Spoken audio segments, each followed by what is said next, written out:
Hi everyone, Therese here. Oh yay, here we go. So I promised I would be back today with karma cards. This is the message that I've been getting on repeat over and over from both my team in spirit and all of my favorite teachers that I follow. Are you ready? Because maybe you've been getting the same one. The message has been, this right now is what you've been practicing for. And let me just explain that a little further. So the message I've been getting on repeat is, this right now is what you've been practicing for. Like my yoga practice, meditation practice, my gratitude practice, journaling, staying present, all of that. All those practices.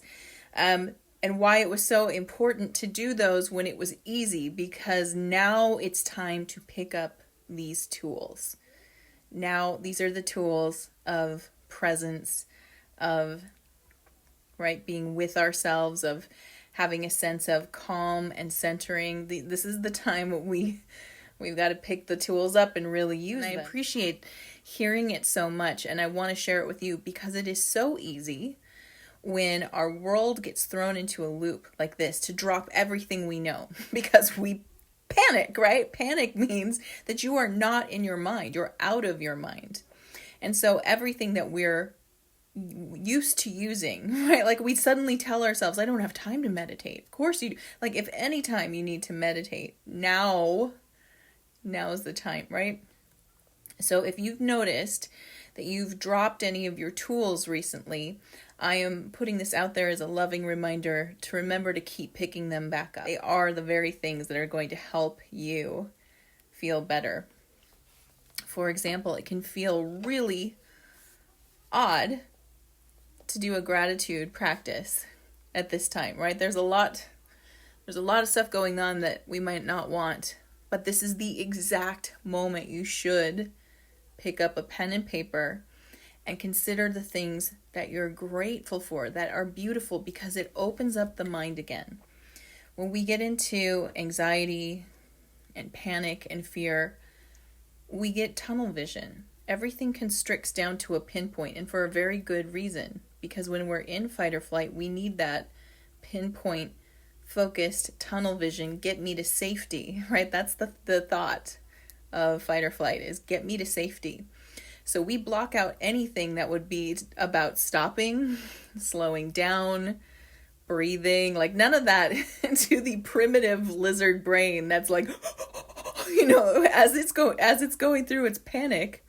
None of that seems relevant or helpful, right? None of that seems like it's worthwhile when you're thinking about survival.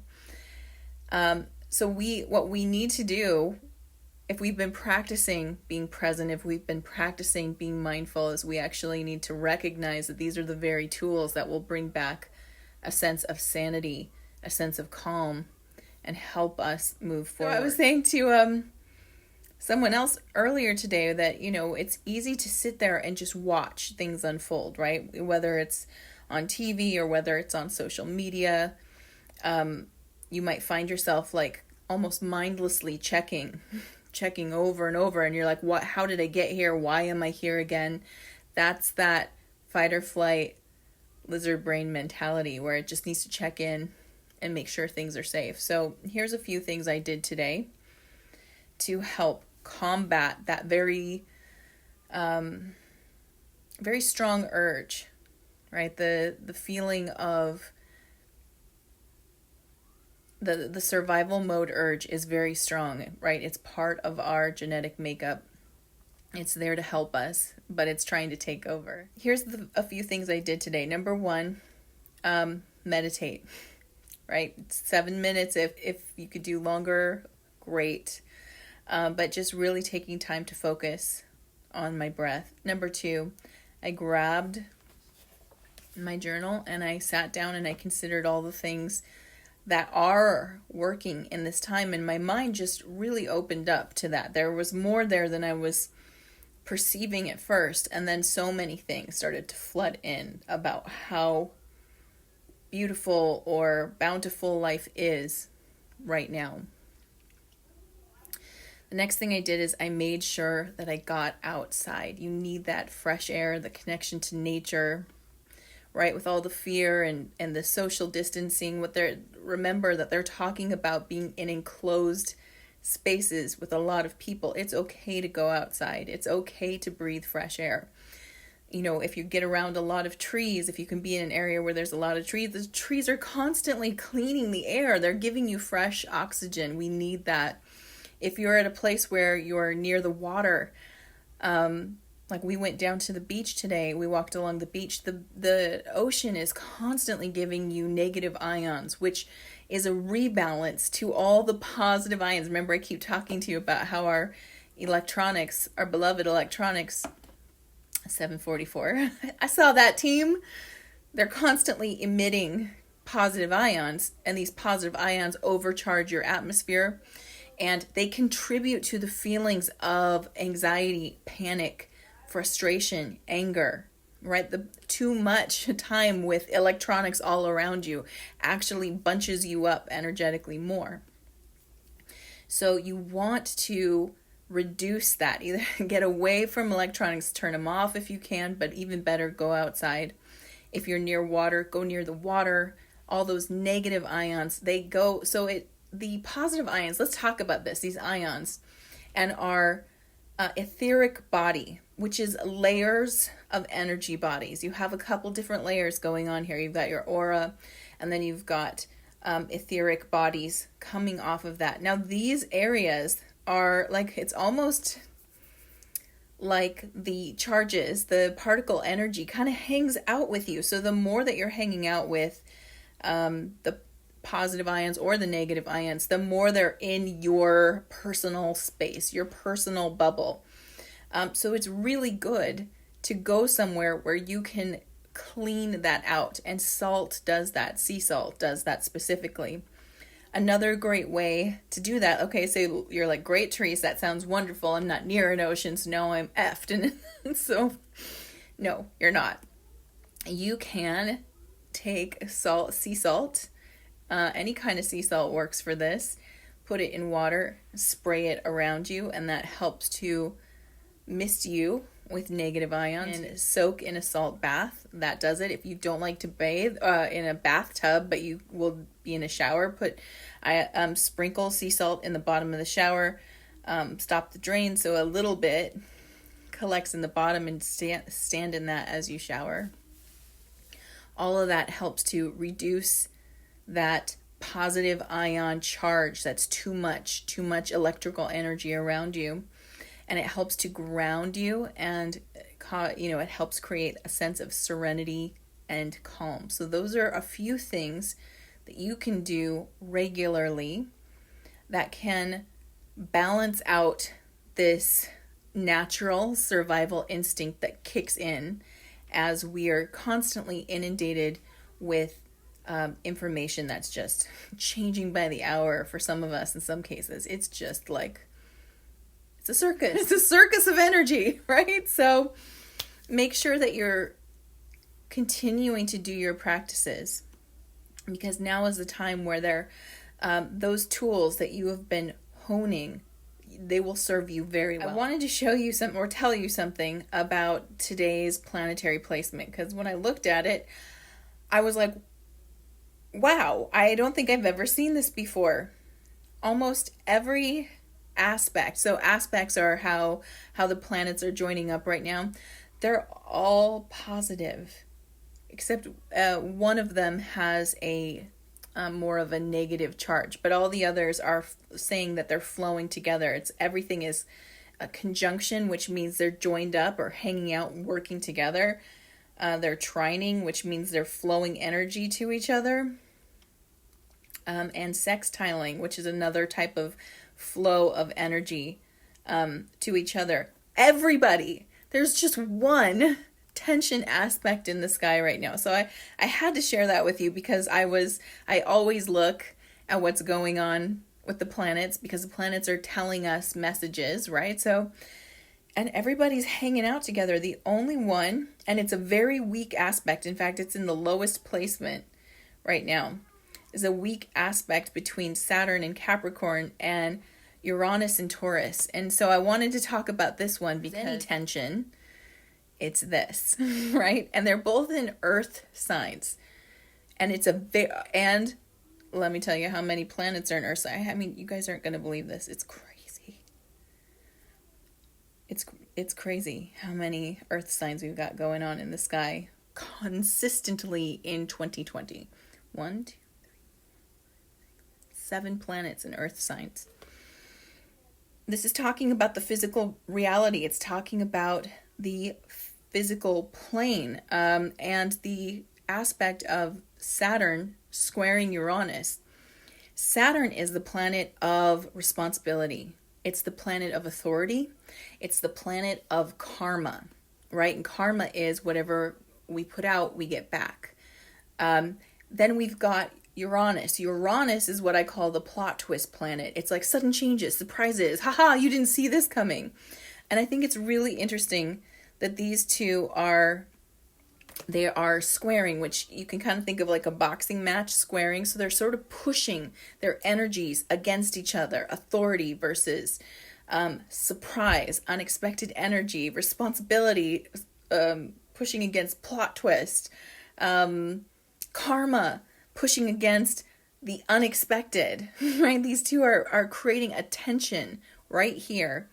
And what it shows us is that this is a very strongly polarizing time right now. There's a lot of polarizing energy, and I know that I'm telling you something that you are already witnessing and you already understand, but you should know that it's all happening in this beautiful cosmic dance. That's something that when we get a square, it forces us to want to either push against or create new action. And what I'm seeing in my world is, what I see is beautiful energy. Here's why I want you to go outside if you can. If you're having paralyzing fear around that, be gentle with yourself. But I encourage you to go outside. People are outside. People are not we're not supposed to be afraid of each other. Don't be afraid of people. People are naturally holding distance, but they're still smiling. They're still saying hello. In fact, I would say there's actually more social engagement, more waving and acknowledging of one another. At the grocery store, when I went to the grocery store, I'm in Washington State. We're in one of those highly affected areas, and it looked a little apocalyptic at the grocery store. I won't lie. It's like you go in there and shelves of things are empty. And the store, when I went in today, there was a beautiful sign. I went to Trader Joe's, by the way. I want to give them props for doing this. There's a beautiful sign that basically said, the big word said, let's be kind, or let's think of each other. Let's be thoughtful of one another. And they were encouraging people to only buy a maximum of 2 items, 2 of the same item at a time, right? So if you have more than 2, they asked you to put it back. And then they were asking people to only do 1 shopping cart full per visit. And it made first of all, nobody was upset. Nobody was upset. People were helping each other find things. People were holding space. People would, instead of, how sometimes you go to the store and people are reachy grabby and they're trying to cut you off so they can get it first. Instead, they were standing back and being polite, letting people through. In Trader Joe's, they're notorious for those little tiny aisles, and usually it's kind of a mad dash to get through. But instead, everyone was being really considerate. And I could feel, I'm going to cry, guys, hold on. I could feel the energy of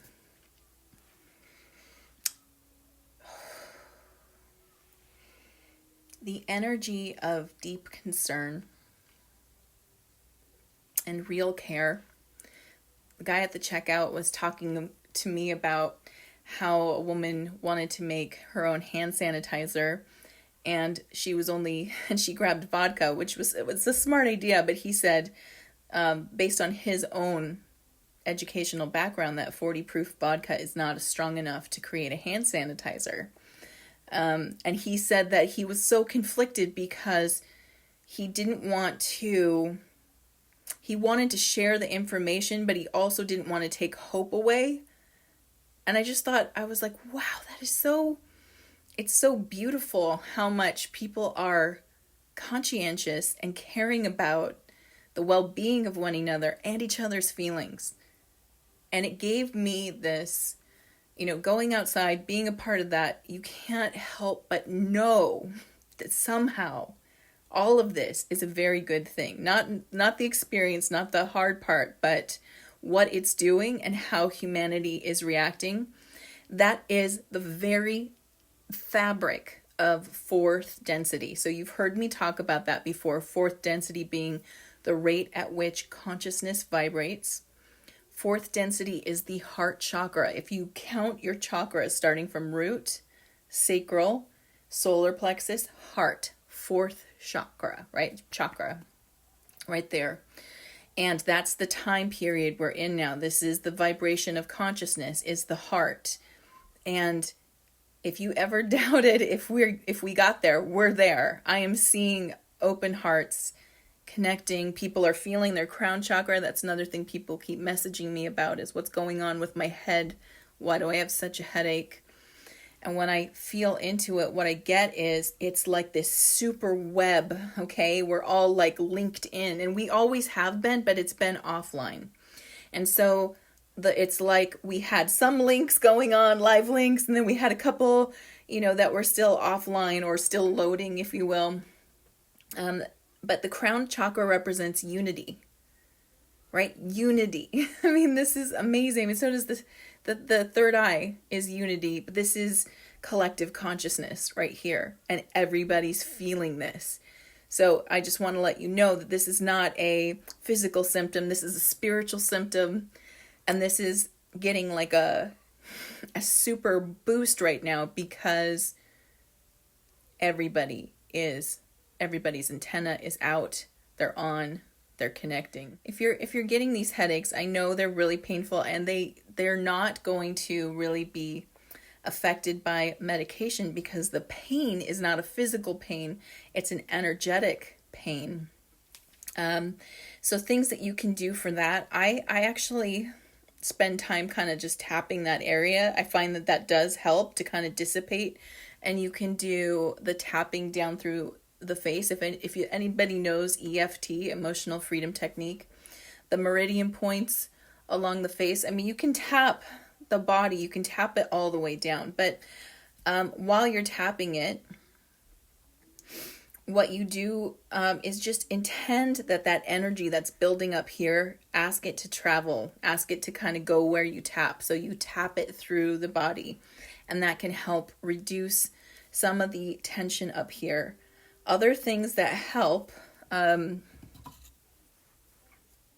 crystals, specifically purple crystals, are, crown chakra resonates with the color purple or violet. And crystals this is lepidocrosite. This is one of the best for kind of pulling this down. Lepidocrosite actually has a lithium base, and I don't know if you are aware, but the lithium base is what's in a lot of medications for the mind, right? So we're talking about antidepressants, antipsychotics, things like that tend to be lithium based. And lepidocrosite can help to calm the mind. It's a great stone for sleeping. That's why I have it right here. It's next to my bed. It's a light lavender color. But this is really good for calming. It helps you sleep. It helps reduce tension at night. I know a lot of people with this are also getting very intense dreams, stress-related dreams, like they have to work through something or they are working through things. And lepidocrosite can help you. It's not a physical pain. It's more of an energetic pain. That's why crystals help. Also, flower essences. So you can find those at health food stores. They come in little tinctures. You can usually drop them in some water, or I think you can drink them in your tea or something. But those help you on an energetic level. And they do have flower essences for all sorts of things like anxiety, panic, fear, calming, all that good stuff. So that actually works on energetic pain. Okay, so let's do karma cards. And for those who are new to karma cards, there are 3 decks: the planets, signs of the zodiac, and the houses of astrology. I've already asked my team what is the message that we need right now. They're telling me this message is good today through Saturday, 17th through the 21st. This is the message they have for us right now. And the way this works is there are 2 sets of answers. The red are action answers, the blue are outcome. And I read across the cards and we get these esoteric answers, which I will then decipher for you. We have Uranus, which is the one other planet that's in a state of tension right now. In Aquarius, which is the visionary and forward thinker. And this is a very Aquarius moment, by the way. This whole experience, highly Aquarius. I have to segue for just a second, because Aquarius, the sign, is a sign of the higher mind, and it loves the cutting edge. It loves the moment of expansive and what has not happened yet. So this is a high period for visionary, inventive, creative thinking, right? So what happens when all the toilet paper in the world disappears? All the inventors come out and make the most amazing non-toilet paper, I was going to say butt products, but like, sanitary products that you've ever seen. It all comes forward in this time. And we are on the precipice of entering into the Aquarian Age. So it's going to be all about the forward thinkers, the people who revolutionize our day-to-day life and the world and how we exist. That's what the Aquarian Age is. Revolutionary experience. Okay, so we've got Uranus, who rules. I just got that. Uranus rules Aquarius. So Uranus, again, is that plot twist, unexpected energy planet. And it rules Aquarius. So this is like double that energy, right? This planet, this sign, and then the house that it's all falling into is the house of partnership. It's the 7th house. And in the 7th house, it really is the first time we start in the houses of astrology. It's kind of like me, us. And that's the 7th house. This is the first time I go, wait, there's other people here. Are you hearing this message already? Revolutionary time. Unexpected surprise, and how we're thinking about each other or working together. Those choosing red or action at this time, your spiritual action is to stir up the situation by using your vision diplomatically. What they're saying is, spiritually, we're all being called to think about, how can I change the world for all of us? And you've already been, look, you don't have to try. It's like already playing in your head. As you wake up, as you go to sleep, how will this world change? And how will I be a part of it? Mental action at this time. Be open to new ideas about what is new and different about relationships. Be open to new ideas about what is new and different about relationships. Well, going back to the whole supermarket story, that's a great example, right? Someone had mentioned in this thread, I saw it, about how supermarkets are looking at how they cater to the elderly. We're looking at how we relate to each other. We're really stepping back and recognizing that we're all in this together. Nobody gets out of this, right? And that sounds scary, and yet at the same time, it's probably the most wonderful way to go through this if we're all in it together. Be physical action at this time. Invent a way, there it is, to use, to use an unconventional way and get a fair deal. The get a fair deal has to do with the relationship between people, right? So it's like a win-win situation, but this, again, they want us to invent new ways. Like, instead of So here they're asking us, let me clarify it this way. We have two choices in how we handle something that comes at us. We can either react to it, as some people have done, or we can respond to it. And they're saying respond. So reacting is when you feel as if you're a victim of something, right? When we get reactive, I can't believe that person did this to me, or how unfair is it? Or we get angry, we get defensive, we are looking to blame, we are feeling victimized. That's reactive behavior. Responding is when you have the thought of, even before you see this reality, but you'd have the thought of like, okay, let's say toilet paper really did run out and they just don't make anymore. What would I do? And then you get proactive and you start thinking about, well, if this is quite possibly the new reality, how am I going to work through that? Right? And I use the toilet paper one because it's so obvious and prevalent, but we can all sort of think of a quick or easy or another solution to it. We're like, hey, people have been wiping their butts long before toilet paper. How do they do it? Right? And every person I've had this joke with has given me a different answer, and all of them are legit. And I'm like, see, we know what we're doing. Be responsive, respond to it when we're responsive, I talked about how reactive feels like victimhood. Responsive sounds like responsible. You hear that? It's like the first time I love it when I do these lives, because a lot of times I get ahas with you and I'm like, oh, which means we're taking responsibility. It's not like we're not looking to blame. We're just like, this is my problem. And this is something that I have to figure out. So I'm going to do that. And when you think like that, you empower yourself naturally. You naturally empower yourself to come up with a solution, because you're not waiting for a solution. You're like, shit, I gotta clean this up. How am I going to do it? Leaves. We got leaves. Washcloths, handheld showers, bidets. By the way, I need to drop this here. And I hope this company sells out 50 times over.